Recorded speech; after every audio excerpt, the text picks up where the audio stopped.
Selamat siang, perkenalkan kami mahasiswa Stika Semaranata Kupang, kelas C semester 6 Prodi S1 Keperawatan. Di sini kami akan mempersembahkan sebuah video role play tentang peran perawat sebagai edukator. Sebelum itu, kami akan memperkenalkan diri kami masing-masing. Perkenalkan, nama saya Niti Laus. Saya berperan sebagai narator. Perkenalkan, nama saya Elke Leut. Saya berperan sebagai perawat 1. Perkenalkan, nama saya Angelina Mekan. Saya berperan sebagai perawat 2. Perkenalkan, nama saya Yumi Martini Totos. Saya berperan sebagai pasien. Selamat menyaksikan. Selanjutnya saya akan menjelaskan teorinya terlebih dahulu. Perawat sebagai edukator. Peran edukator atau peran yang diketahui untuk dan membantu klien meningkatkan tingkat pengetahuan kesehatan atau gejala penyakit, bahkan tindakan yang akan diberikan sehingga terjadi perubahan perilaku dari klien setelah dilakukan pendidikan kesehatan. Peran perawat sebagai edukator merupakan peran yang memberikan pengetahuan, informasi, dan pelatihan keterampilan kepada pasien, keluarga pasien, maupun anggota masyarakat dalam upaya pencegahan dan peningkatan kesehatan. Selanjutnya, seorang pasien bernama Yumi Totos yang telah dirawat di beberapa hari di rumah sakit dan sudah boleh dipulangkan hari ini. Pasien Yumi memiliki keluhan nyeri di bagian dada serta adanya mual dan muntah. Setelah dikaji, ternyata pasien Yumi didiagnosa mengidap penyakit gastritis. Pasien Yumi bertanya tentang penyakitnya dan mengapa ia bisa mengalami penyakit. Lalu pada pukul 11.00 perawat Enggi dan perawat Elti melakukan kunjungan ke kamar inap Nemrala untuk melakukan penyuluhan kepada pasien Yumi. Selamat siang Ibu Yumi. Selamat siang, Sus. Bagaimana Ibu tidurnya semalam? Baik, Sus. Baik Ibu, apakah Ibu sudah makan atau belum? Sudah, Sus. Baik Ibu, makanannya dihabiskan atau tidak? Habis. Selanjutnya, perawat Enggi dan perawat Elti melakukan penyuluhan kepada Ibu Yumi dengan penyakit gastritis. Jadi begini Ibu, sebelumnya perkenalkan, saya perawat Elti dan teman saya perawat Enggi. Kami akan memberikan penyuluhan mengenai penyakit gastritis atau biasa disebut dengan penyakit MAH yang Ibu derita. Penyuluhan itu apa, Sus? Jadi begini Ibu, karena Ibu Yumi sore ini sudah boleh dipulangkan, maka saya dan perawat Enggi akan memberikan penyuluhan dengan tujuan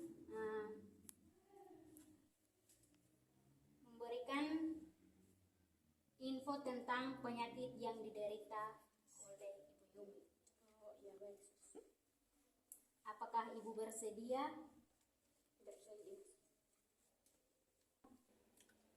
Baik Ibu Yumi, terima kasih. Di sini kami akan memberikan penyuluhan atau seperti yang tadi sudah dijelaskan oleh perawat Elti, bahwa kami akan memberikan informasi tentang penyakit yang sedang Ibu derita atau ya penyakit MAH. Jadi penyakit MAH itu adalah suatu penyakit yang terjadi karena akibat radang di bagian lambung. Dia itu terjadi karena terjadinya peningkatan sekresi asam lambung sehingga mengakibatkan iritasi atau mengakibatkan luka di bagian lambung. Nah, biasanya itu dia punya gejala yang muncul ketika seseorang mengalami penyakit MAH itu adalah terasa nyeri di bagian lambung seperti yang ibu alami, dan seperti yang ibu sudah pernah ceritakan bahwa di bagian lambung itu terasa nyeri, terasa perih, dan juga terasa seperti penuh. Dan biasanya itu dia bisa mengakibatkan seseorang itu merasa ingin muntah, dia merasa mual dan juga ingin muntah. Ketika seseorang mengalami asam lambung atau asam lambungnya naik, itu otomatis nafsu makan dari orang yang mengalami penyakit MAH tersebut itu berkurang. Itu karena peningkatan sekresi asam lambung.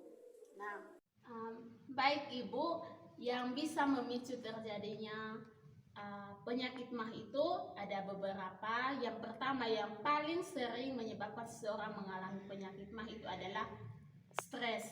Ketika seseorang stres, asam lambung itu akan meningkat sehingga terjadinya nyeri atau perih di bagian lambung. Dan juga bisa terjadi itu pada orang yang kebanyakan mengkonsumsi alkohol atau minuman bersoda, dan juga terlalu banyak mengkonsumsi makanan yang berminyak.